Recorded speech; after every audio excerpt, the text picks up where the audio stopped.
Hi friends, welcome to first news. ప్రపంచ ఆర్థిక వ్యవస్థ డెసిషన్లో అమెరికా వంటి దేశాల ఆధిపత్యం మంచిదేనా? ఇవాళ మనం ఓ ఆసక్తికరమైన విషయాన్ని తెలుసుకుందాం. పాకిస్తాన్కు తాజాగా ఆమోదించిన $2.4 బిలియన్ IMF లోన్ వెనుక ఎవరి చేయి ఎక్కువగా ఉంది? IMF అంటే ఇంటర్నేషనల్ మానిటరీ ఫండ్. ప్రపంచంలోని దేశాలకు ఆర్థిక కష్టకాలంలో అప్పుల రూపంలో సహాయం చేసే అంతర్జాతీయ సంస్థ ఇది. కానీ ప్రధాన విషయం ఏమిటంటే అన్ని దేశాలకు సమాన ఓటింగ్ పవర్ ఉండదు. ఒక్కొక్క దేశానికి ఒక్కొక్కలా రేటింగ్ పవర్ ఉంది.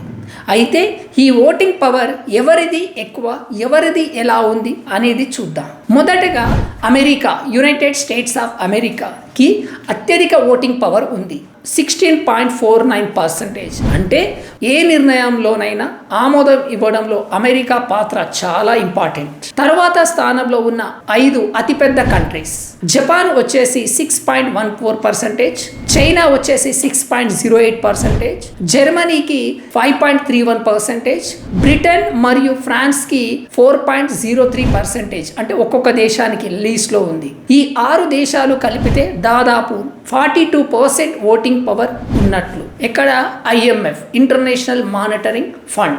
మరి మన ప్రాంత దేశాల పరిస్థితి ఏంటి అంటే సౌత్ ఏషియన్ కంట్రీస్ అంటే భారత్కి ఉంది 2.63% ఓటింగ్ పవర్. బంగ్లాదేశ్, భూటాన్, శ్రీలంక కలిపితే కేవలం 0.4% మాత్రమే.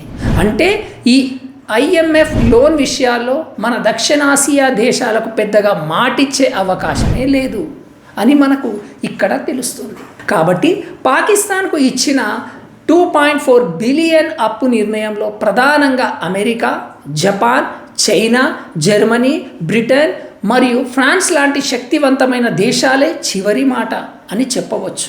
ఈ పరిస్థితి మనకు ఏం చెప్తుంది? ప్రపంచ ఆర్థిక వ్యవస్థలో కొన్ని దేశాలే అధిక నియంత్రణ కలిగి ఉంటున్నాయి.